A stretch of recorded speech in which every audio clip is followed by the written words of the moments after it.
Sebagaimana undangan yang telah disampaikan, rapat kerja pada hari ini diagendakan acara menyampaikan hasil kunjungan kerja Komisi 5 DPR RI yang dilaksanakan pada masa persidangan 1 sampai dengan 4 tahun sidang 2021-2022, baik kunjungan kerja spesifik maupun kunjungan kerja pada masa reses, membahas pembicaraan pendahuluan RKA, RKL, dan RKP, era APBN tahun anggaran 2023, dan lain-lain.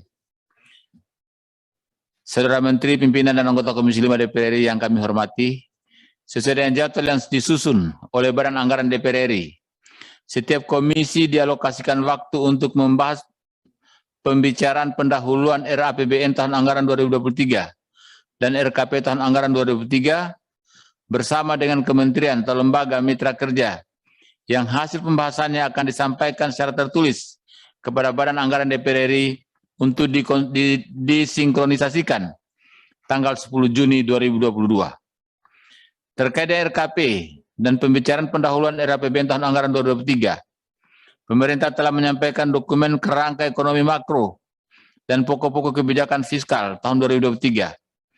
Tema rencana kerja pemerintah RKP tahun 2023 adalah peningkatan produktivitas untuk transformasi ekonomi yang inklusif dan berkelanjutan, di mana peningkatan produktivitas merupakan kunci sebagai upaya pemerintah untuk meningkatkan pertumbuhan ekonomi pasca krisis pandemi COVID-19. Selanjutnya, pagu indikatif Kementerian Desa, PDT, dan Transmigrasi tahun 2023 adalah sebesar 3.736.483.000. Anggaran tersebut digunakan untuk mendukung pencapaian target prioritas pembangunan nasional di bidang pedesaan dan transmigrasi. Dari jumlah anggaran tersebut diperuntukkan program dukungan manajemen dan program daerah tertinggal, kawasan perbatasan, pedesaan, dan transmigrasi. Pada kesempatan ini pula, kami ingin menyampaikan beberapa isu strategis yang perlu menjadi perhatian dari Kementerian Desa, PDT, dan Transmigrasi antara lain sebagai berikut. 1. Dalam rangka mendukung peningkatan produktivitas untuk transformasi ekonomi yang inklusif dan berkelanjutan. Sebagai tema RKP tahun 2003, Komisi 5 DPR RI meminta Kementerian Desa, PDT, dan Transmigrasi agar belanja Kementerian tahun 2023 diarahkan untuk pemerataan layanan dan kesejahteraan masyarakat, mendukung percepatan penanggulangan kemiskinan dan pemberdayaan masyarakat desa.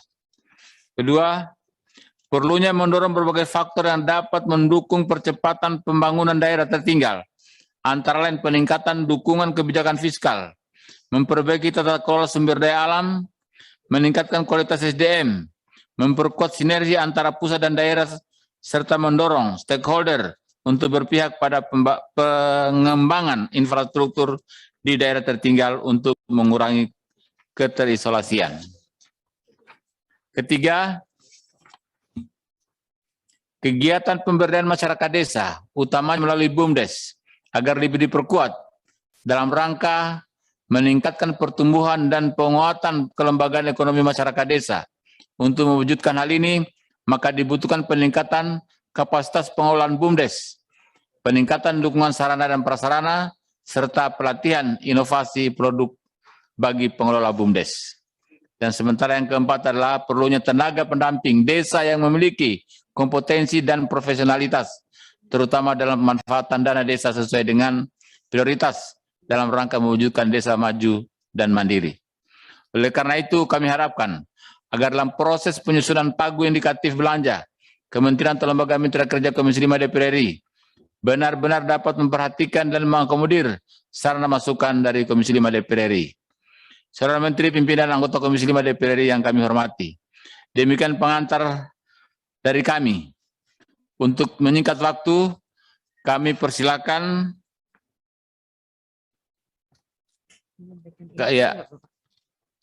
kami ulangi, untuk menyingkat waktu, kami akan sampaikan hasil kunjungan kerja Komisi 5 DPR RI kepada Pak Menteri.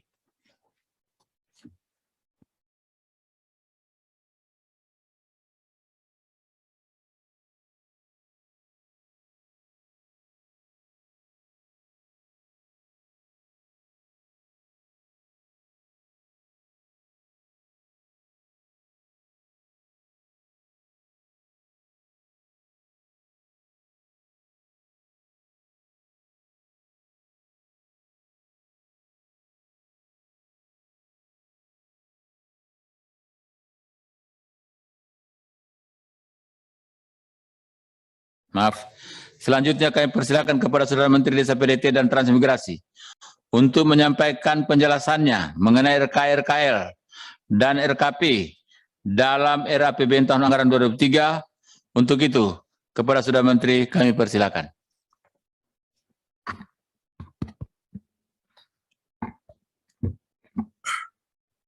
Assalamualaikum warahmatullahi wabarakatuh. Selamat sore dan salam sejahtera untuk kita semua. Salam, Om Swastiastu, salam kebajikan. Yang kita hormati dan kita banggakan para pimpinan dan anggota Komisi 5 DPR RI. Yang kita hormati pimpinan sidang. Pertama, kami atas nama pribadi dan Kementerian Desa Pembangunan Daerah Tertinggal dan Transmigrasi mengucapkan Selamat Hari Raya Idul Fitri 1443 Hijriah untuk seluruh para pimpinan dan anggota DPR RI yang merayakan, dan juga sekaligus memohon maaf lahir dan batin, khususnya juga kepada para pimpinan dan anggota Komisi 5 DPR RI. Yang kedua, hasil kunjungan kerja dari para pimpinan dan anggota Komisi 5 DPR RI sudah saya terima, dan insya Allah ini akan segera kita tidak lanjuti untuk kita akomodasikan di dalam RKA APBN tahun 2023, dan ketika memang ada yang sifatnya mendesak, nanti akan segera kita bicarakan lebih lanjut supaya dioptimalkan untuk bisa ditindaklanjuti di tahun anggaran 2022. Ketua rapat dan para pimpinan serta anggota komisi hormati, yang ketiga, perkenankan kami melaporkan beberapa hal yang terkait dengan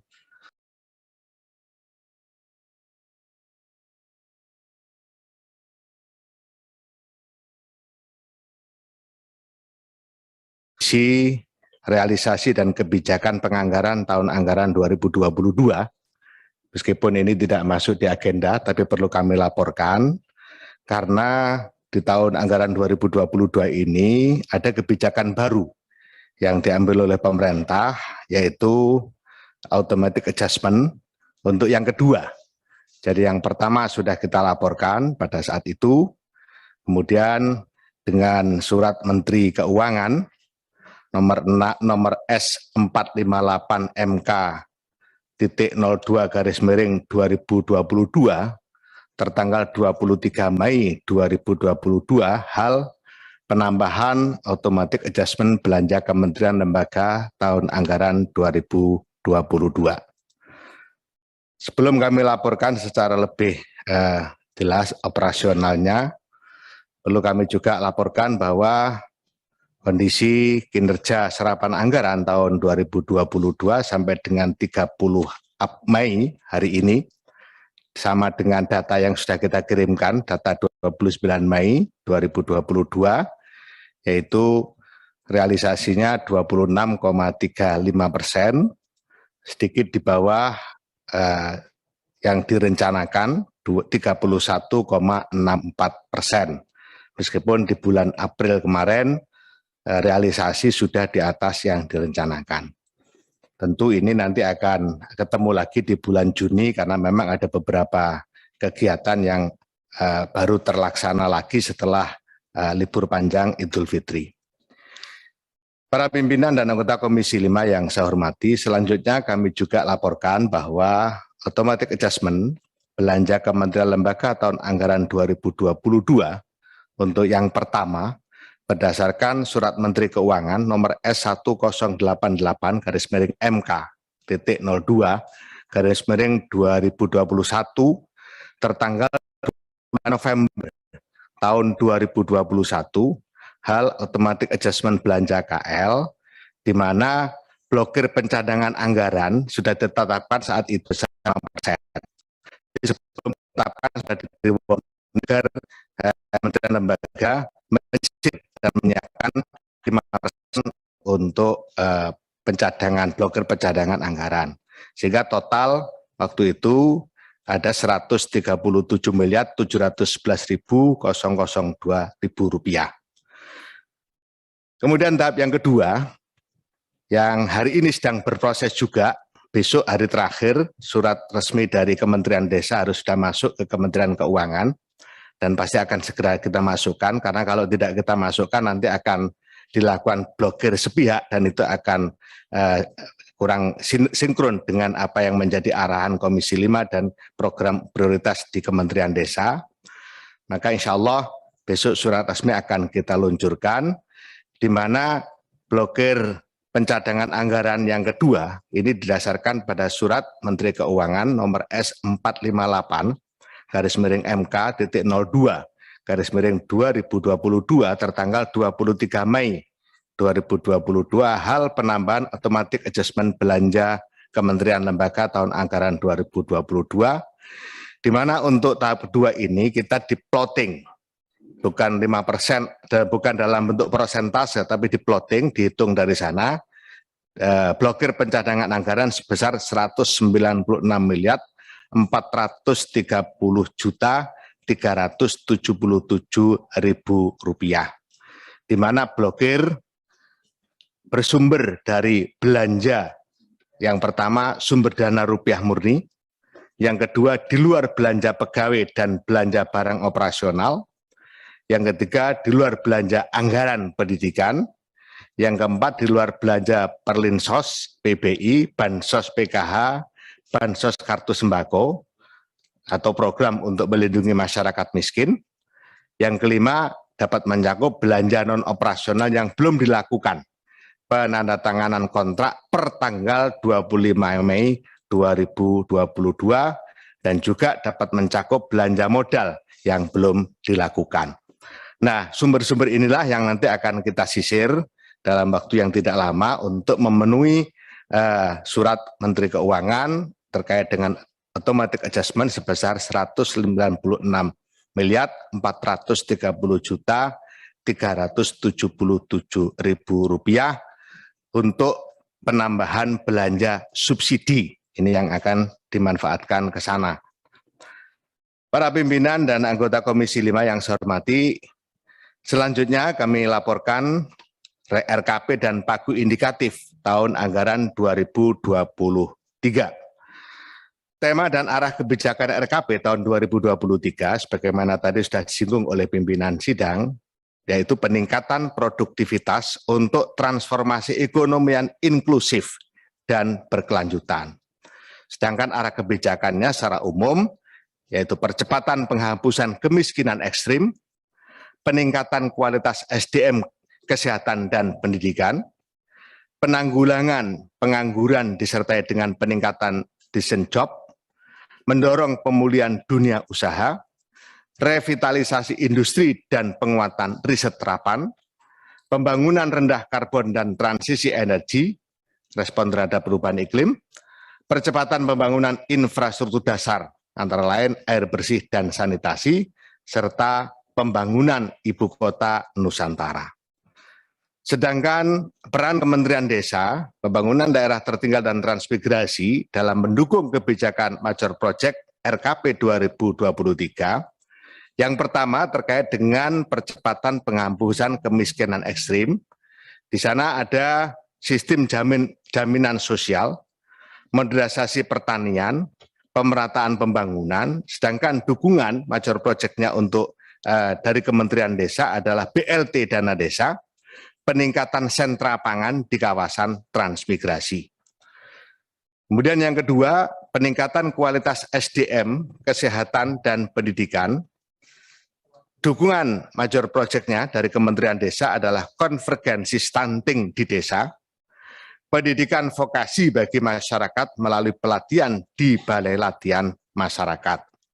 Kemudian untuk yang ketiga, arah kebijakan yang ketiga, penanggulangan pengangguran disertai peningkatan decent job, yaitu di Kementerian Desa dukungannya dengan membuka lapangan kerja di desa melalui padat karya tunai desa.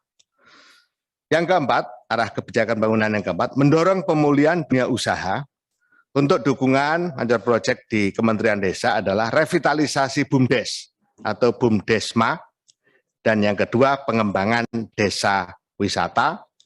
Sedangkan untuk arah kebijakan yang kelima, revitalisasi industri dan penguatan riset terapan, kebetulan di Kementerian Desa tidak ada program dukungan major project-nya. Untuk arah kebijakan yang keenam, pembangunan rendah karbon dan transisi energi dan respon terhadap perubahan iklim, dukungan major project-nya untuk Kementerian Desa adalah pengembangan desa perhutanan sosial, rehabilitasi mangrove atau pengelolaan kawasan pesisir. Arah kebijakan yang ketujuh, percepatan pembangunan infrastruktur dasar, antara lain air bersih dan sanitasi. Dukungan untuk major project di Kementerian Desa adalah desa cerdas atau smart village. Yang kedua, pemberdayaan masyarakat dalam PAMSIMAS. Dan untuk arah kebijakan pembangunan Ibu Kota Nusantara, yaitu major project di Kementerian Desa adalah inventarisasi dan pemetaan HPL, kawasan transmigrasi di sekitar Ibu Kota Nusantara. Para pimpinan dan anggota Komisi 5 yang saya hormati, selanjutnya terkait dengan pagu indikatif menurut program tahun anggaran 2023, ini ada dua tahapan. Yang pertama, pagu indikatif sesuai surat bersama Menteri PPN, Kepala Bappenas, dan Menteri Keuangan. Yang kemudian dilakukan pemutakhiran pagu indikatif sesuai trilateral meeting RKP 2023 mulai 17 sampai 25 Mei tahun 2022 beberapa hari yang lalu. Terkait dengan pagu indikatif yang berdasarkan atau sesuai surat bersama Menteri BPN, Kepala Bappenas, dan Menteri Keuangan, terkait dengan program dukungan manajemen rupiah murni, operasional 489.146.883.000 rupiah, non operasional 5.615.605.968, total 1.552.851.000 rupiah. Nah, dari total ini kemudian dilakukan pemutakhiran pagu indikatif sesuai dengan trilateral meeting RKP 2023 tanggal 17 sampai 25 Mei 2022 kita turunkan menjadi 723.811.016.016 rupiah, yang nanti pengalihannya ada di rupiah murni untuk program-program yang bersentuhan langsung dengan kebutuhan dan warga masyarakat. Kemudian program daerah tertinggal, kawasan perbatasan, pedesaan, dan transmigrasi. Rupiah murninya 1.741.576.400.000 rupiah. Ini yang pagu indikatif yang pertama. Kemudian setelah dilakukan trilateral meeting, dilakukan pemutakhiran naik menjadi 2.223.518.235.000 rupiah.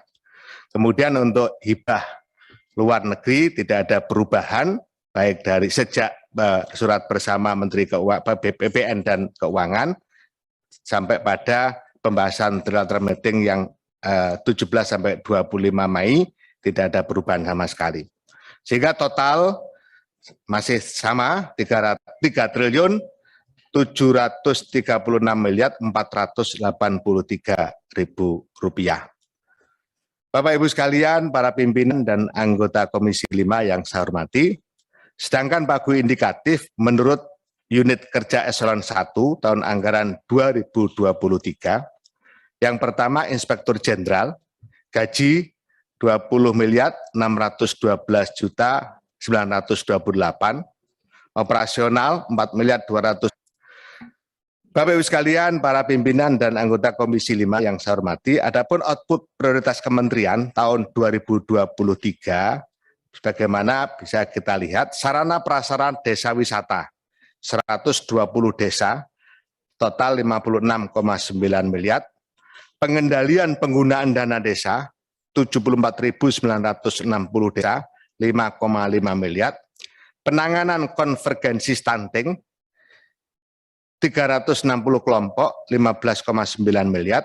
Pasar Prukades di kawasan perdesaan 20 unit 11,39 miliar. Peningkatan akuntabilitas sosial dan kompetensi masyarakat 320 desa 40 miliar. Jalan di kawasan perdesaan 6 km 6,7 miliar. Pengembangan amenitas wisata 8 unit 4,5 miliar. Sedangkan untuk output prioritas pada rancangan rencana kerja pagu indikatif tahun anggaran 2023 ini di Direktorat Jenderal Pengembangan Ekonomi dan Investasi Desa, Daerah Tertinggal dan Transmigrasi, fasilitas desa ekspor 11 desa 4,25 miliar, transformasi ekonomi kampung terpadu 1.110 kelompok 71 miliar, bantuan pengembangan usaha BUMDesa 500 BUMDesa 39,5 miliar, pengembangan BUMDesa bersama 75 BUMDesa 10,3 miliar, bantuan sarana Prukades perhutanan sosial 6 desa 2,4 miliar, promosi produk unggulan desa, daerah tertinggal dan transmigrasi 3 paket 1,5 miliar, fasilitasi investasi desa, daerah tertinggal dan transmigrasi 6 kabupaten 1 miliar, fasilitasi kewirausahaan desa, daerah tertinggal dan transmigrasi 6 paket 3,5 miliar, BIMTEK pelaku usaha Prukades 100 orang 1,5 miliar.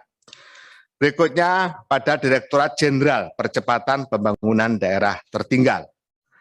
Tenaga kerja di daerah tertinggal yang ditingkatkan kapasitasnya 595 orang 5 miliar. Jalan desa strategis yang ditingkatkan di kawasan perbatasan, ini mandat Inpres 1 tahun 2021, 1,10 km, 4,399 miliar. Peningkatan kapasitas masyarakat bidang pariwisata, pertanian, kelautan, pesisir, dan perikanan di daerah khusus 620 orang, 3,946 miliar. Pilot project prasarana air bersih di daerah tertinggal 3 unit 4,50 miliar. Sarana pasca panen komoditas pertanian dan kelautan di daerah tertinggal 4 unit 1,3 miliar. Gudang produksi hasil Prukades Kopra di daerah tertinggal 2 unit 1,52 miliar.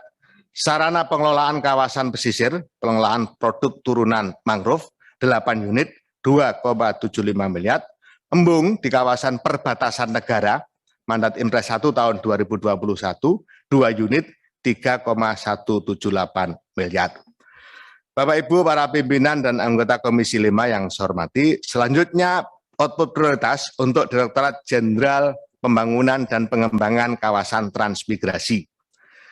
Jembatan di kawasan transmigrasi 217 meter 13,16 miliar, sarana air bersih di kawasan transmigrasi 451 unit 3,56 miliar, sarana produksi pertanian di kawasan transmigrasi 28 unit 7,5 miliar, pengurusan sertifikat hak milik atas tanah transmigrasi 1.820 orang 4,67 miliar, fasilitasi pencadangan tanah transmigrasi 1 daerah 1,15 miliar, jalan di kawasan transmigrasi 55,92 km 39,6 miliar, drainase di kawasan transmigrasi 5,63 km 5,67 miliar. Fasilitas umum di kawasan transmigrasi 23 unit 12,4 miliar, bangunan air di kawasan transmigrasi 2 unit 2,18 miliar, pengurusan SKHPL 1 daerah 778 juta, catu pangan, jadub, jaminan hidup transmigran 977 keluarga 11,8 miliar, sarana perumahan yang dibangun di kawasan transmigrasi 200 unit 23,73 miliar, bantuan peralatan pasca panen 3 satuan pemukiman 2,78 miliar. Selanjutnya di Inspektorat Jenderal, layanan pengawasan internal pada Sekjen dan BPSDM 3 layanan 2,75 miliar, layanan pengawasan internal pada Ditjen PAI dan PPDT 2 layanan 3 miliar, layanan pengawasan internal pada Ditjen PPK Trans dan BPI 2 layanan 3 miliar, Layanan pengawasan internal pada Dijen PDP dan Ijen 3 layanan 3 miliar. Layanan investigasi khusus dan pengawasan penggunaan dana desa 2 layanan 3 miliar. Selanjutnya untuk Sekretariat Jenderal, layanan perencanaan dan kerjasama dan dukungan P3PD PHLN Bank Dunia 5 layanan 24 miliar. Layanan kepegawaian dan organisasi 4 layanan 23,5 miliar, layanan hubungan masyarakat 4 layanan 13 miliar, layanan hukum 4 layanan 6,5 miliar, layanan keuangan dan barang milik negara 4 layanan 58 miliar, layanan umum dan pengadaan 4 layanan 100 miliar. Selanjutnya pada Badan Pengembangan Sumber Daya Manusia dan Pemberdayaan Masyarakat Pembangunan Daerah Tertinggal dan Transmigrasi. Peningkatan pembelajaran masyarakat melalui Akademi Desa P3PD PLN Bank Dunia 32.000 orang 19,9 miliar. Pendampingan desa 35.000 orang atau pendamping 74.960 desa 1,542 triliun. Peningkatan kapasitas ASN 500 orang 3,5 miliar, pelatihan masyarakat 7.500 orang 32 miliar, peningkatan kapasitas pendamping desa P3PD PLN Bank Dunia 15.800 orang 52,5 miliar.